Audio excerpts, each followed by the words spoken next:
welcome back to the channel. Today we're going to be putting together the 110cc Xpro four-wheeler from Amazon.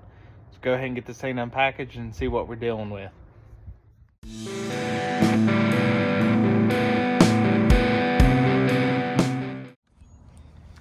Alright guys, so you can see with the box off, the next thing we got to do is go ahead and take this metal framing off.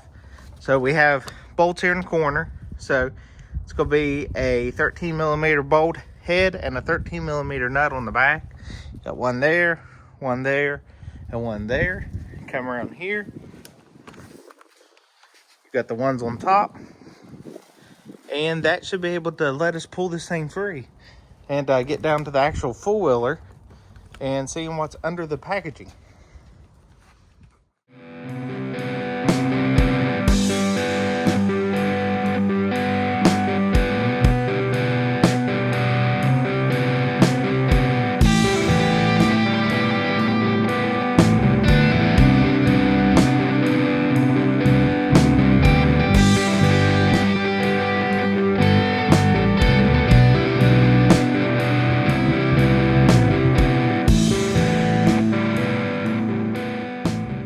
Alright guys, so there's everything laid out. It actually came in packaged really nice. Your rack was on the back. We just had to cut some ties off the axles to get it there. Your wheels were tucked in there real nice. Inside the box that was under the front has your owner's manual and all your small pieces put.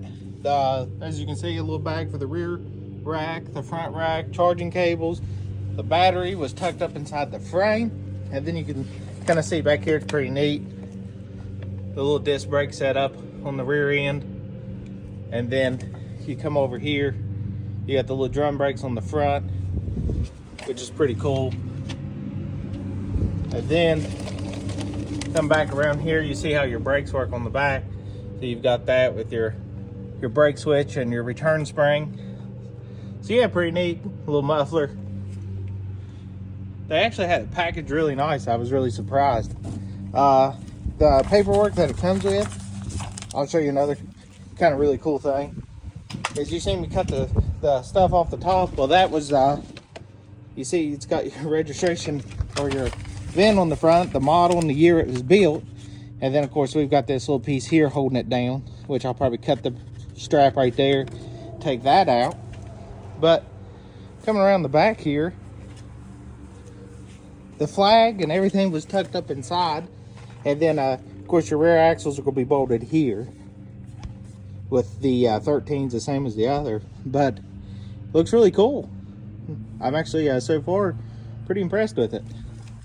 But the paperwork that came out of it is stuff you definitely want to keep. Let me get situated here. All right, guys, before the wind blows all my stuff away, in your quick start, you're going to get the support center, how to adjust the speed limiter, install process, and then this must read section. So the biggest thing on this is that your first oil change, you have to do a 10W40 motor oil prior to starting it for the first time, it looks like. So we're going to have to jump into that. And then you need this list to double check to make sure you have everything that's in the box. This is the packing list. This is a service interval schedule. And then this is, of course, your warranty information, and then your owner's manual. So we're going to kind of follow this install process.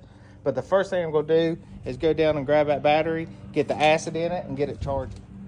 Well, guys, to my surprise, it has actually already been sealed up.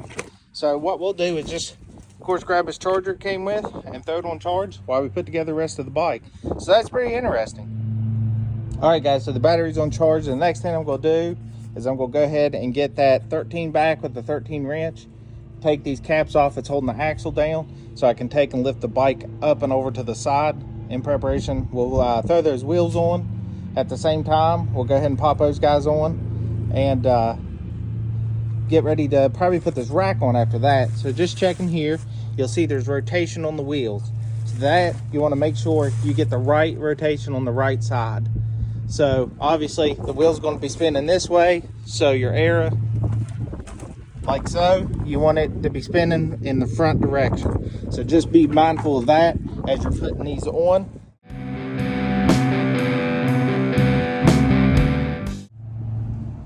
All right, guys, got those straps off of it. I went ahead and just set it up on this metal post. So now what we got to do is find your rear tire for this side. So it's going to be one of these with the splines, obviously. So we want to make sure we're going the right direction, which is going to be this one. So when you turn it, you see the error. So if the washer's off, you grab this guy. She slid right on there. And now we'll take the gold washer, the cap washer, and we're just gonna temporarily hand tighten that one on. Now we'll go over here and do the exact same side, but I'm not putting these cotter keys in right yet. I'm just basically doing this to hold the four-wheeler up for me on the rear tires at the moment. All right, guys, so I got the back on there just hanging on. Now I'm gonna go up here to the front and I'm gonna do the same thing. So at that point, I can actually take it off the crate and sit her down on the ground and work on it from there. So same thing, take these off. We'll slide that front one on. Now the front ones, we want the correct rotation. So that's this one. They've got the little brake shoe goes up in for your brakes. So of course this side, we're gonna be rolling forward. So let's throw him on there.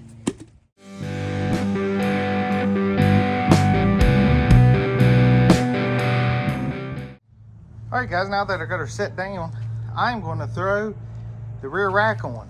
So we got our 4 bolts. They are going to go right up under here to these 4 locations. And I'm actually going to throw some blue Loctite on them. And these are 10mm bolts, so the torque's not going to be crazy on them. What I'll do is run them down to their snug and probably give them a 1/4 turn, and that's where we'll call it good. So let's get this rear rack on.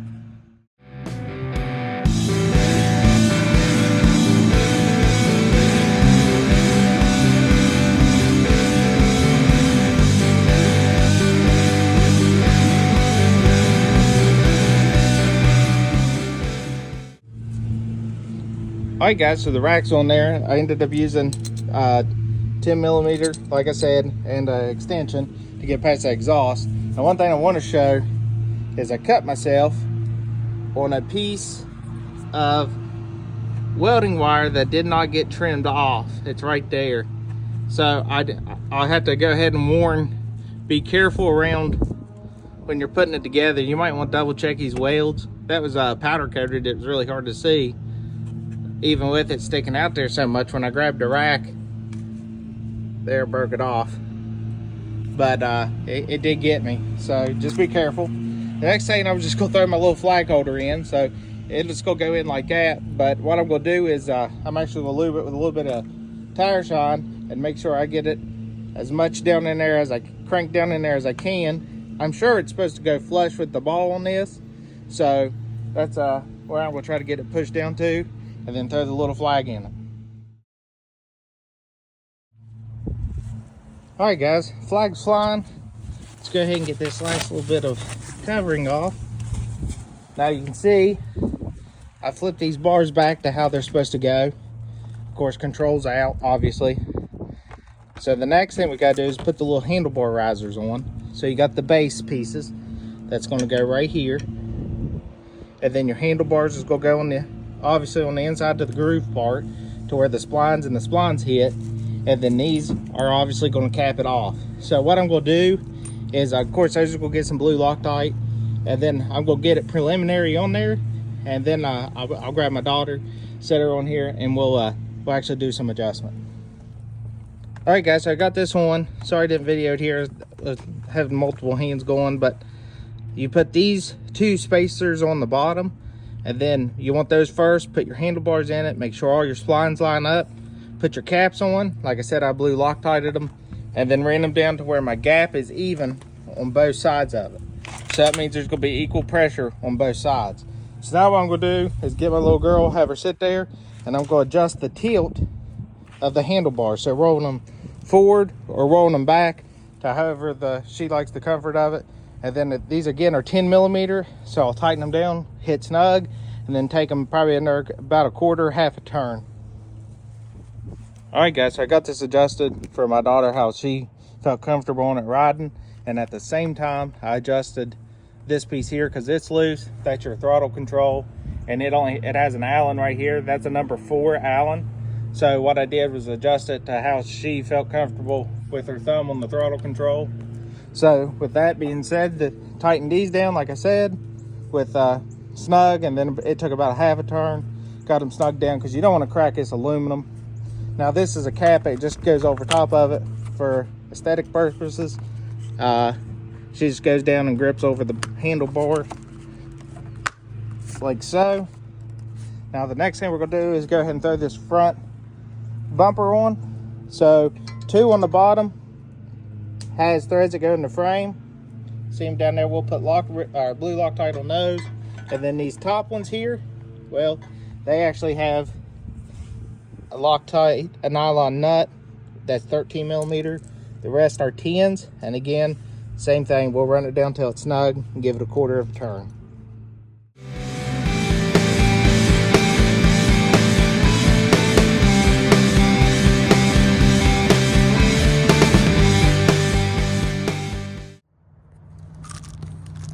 All right, guys, so with that on, what I did is I pulled it all the way out so you had the most amount of bumper forward and up the most I could. Went ahead and tightened that down. Now the next thing I'm going to do is you've got all these reflectors. So you've got 3 red, 2 amber, and 1 clear. So the clear goes on the front, the 2 ambers go on the front, and these 3 rectangle reds go on the back. They all use these 10 millimeter lock nuts. So this one's pretty simple, just 10 millimeter wrench, throw them on there, tighten them down snug, don't over tighten them. Obviously this is plastic, so basically snug and maybe an 1/8 of a turn.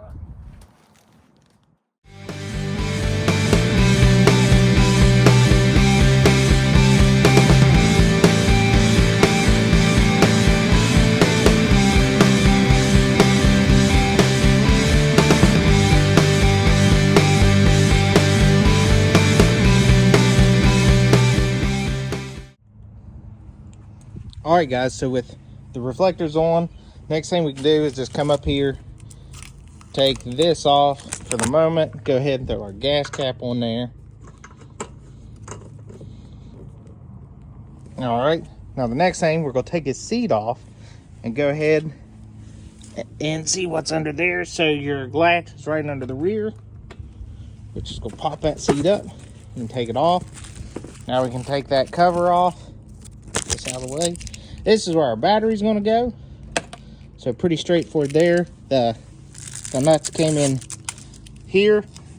I couldn't find anywhere for this torque on these lugs, so I emailed the company, and I'll have to let you know what they come back with on that. But what I'm gonna do at this point is, the only things left in this kit to do is they give you an extra little CDI box, I guess, in case this isn't firing, that you can go in and change it. It's right there on the frame. And we need to go tighten this. So I am going to go ahead and figure out what size this guy is and actually grab the impact. All right, guys, so I got the rear propped up there just on a little bucket I've got. But this one here, your rear ones, they're going to be a 24. So what I'm going to do, just hit it with the impact. Check it out. You can see I'm kind of in between here, and since I don't know the torque, I'm going to take it to the next one, because you definitely don't want these rear wheels to fall off. As you can see, I'm not hammering on it. So right there, we're good and lined up. Now we can get the thicker cotter keys from the beginning.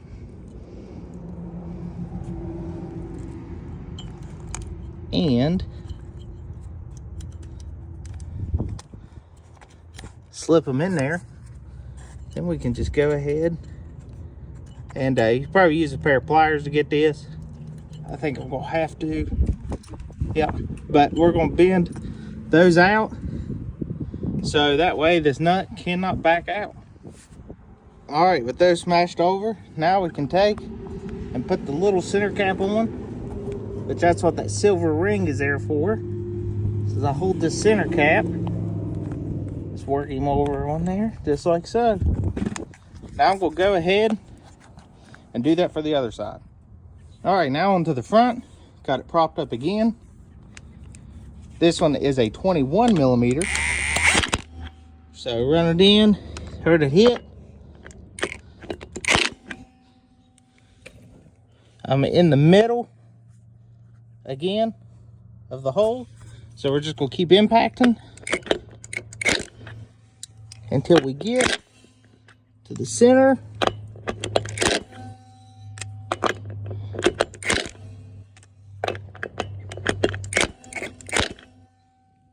Which is right there. Wheel still turns fine. So now we'll slide that cotter key in. Go ahead and bend it out. This one's a little bit easier because it's thinner.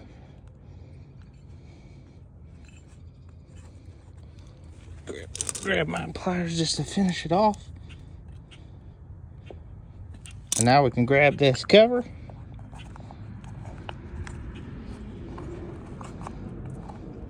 And get it worked in there. This one here is a two-hand operation for sure to get it stretched over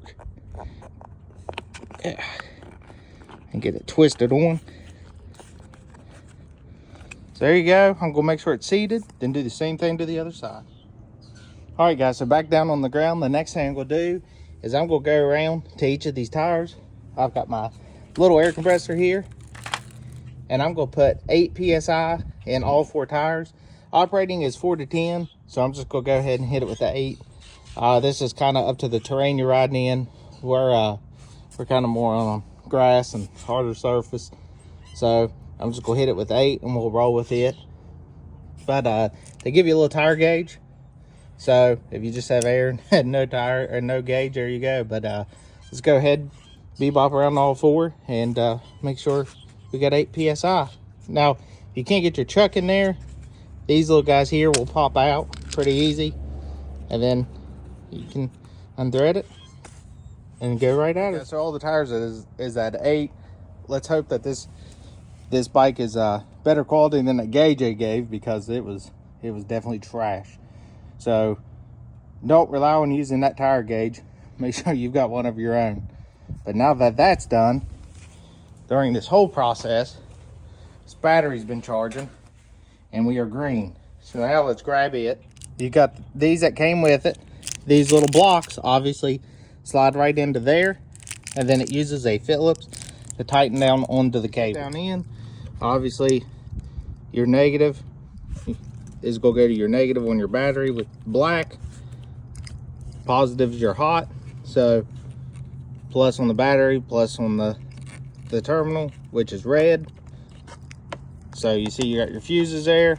So now this thing is pretty much, should be about ready to go, minus putting some gas in it. So I checked the oil. It does have full tank of oil. Per the instructions, it says change it after first startup, but then you've got the service interval that says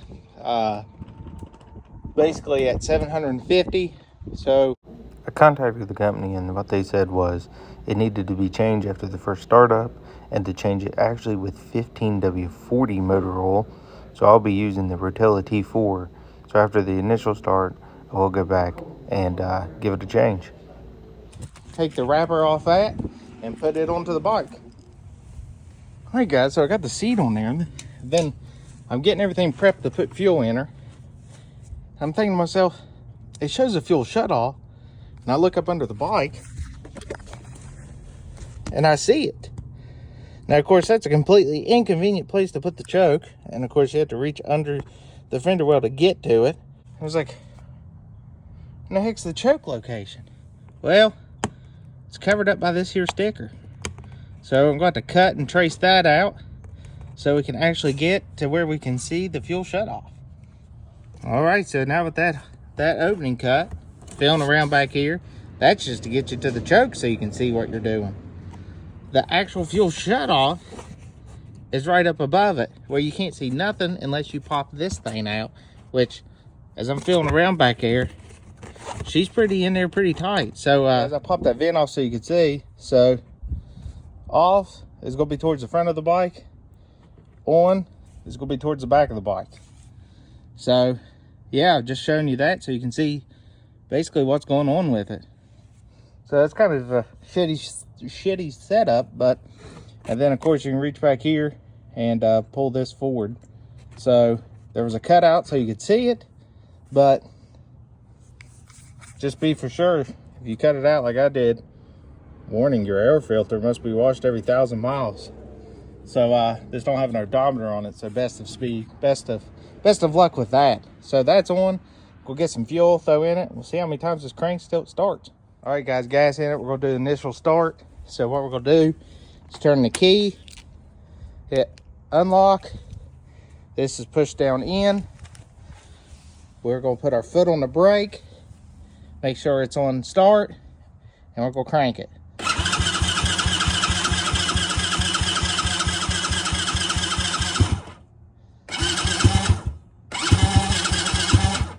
So she's gonna need the choke. So choke's all the way up now.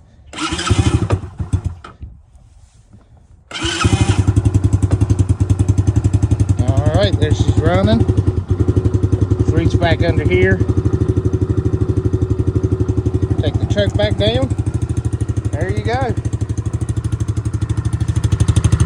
Let her warm up here for a minute. All right, guys, so we're gonna go ahead and get this oil change. Let it run there for a few seconds, get it warmed up. First thing we gotta do is get back in here, take this oil cap loose. That's gonna be kind of our breather as we drain it.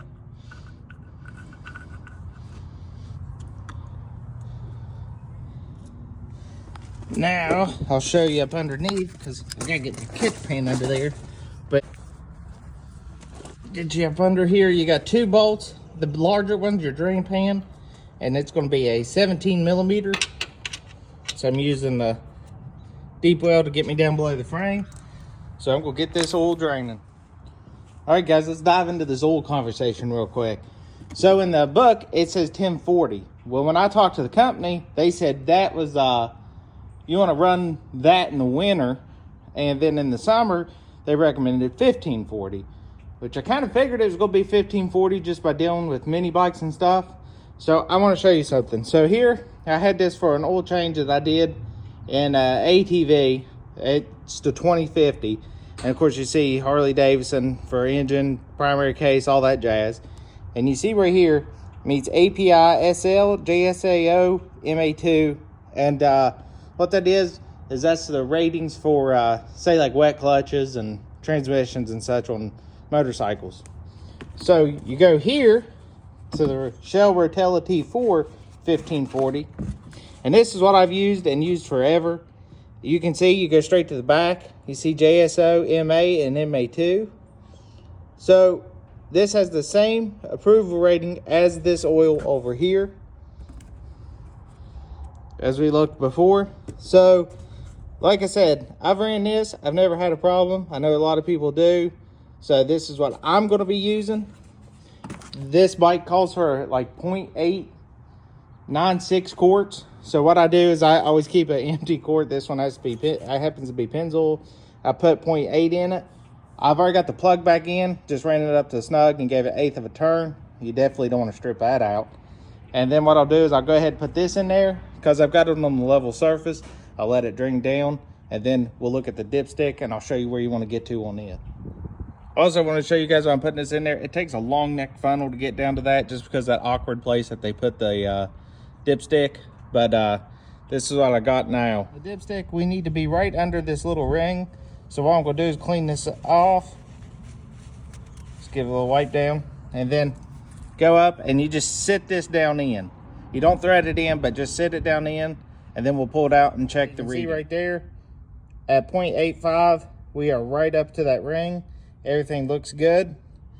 So now we'll put this back in and she's ready to ride. So obviously next thing I do is I still got it on the stand. I'll go ahead and start it and check for leaks. Look up under, make debris seeping out of the drain plug as it's running. So I'll monitor that for a couple seconds, and then this project's finished. Alright guys, I hope this video was helpful. If you would, hit that subscribe button. Follow me on Instagram and Facebook, Mustang Jackson 67. Drop your comments and questions down below. I'll try to get to them. But until next time, let's keep building.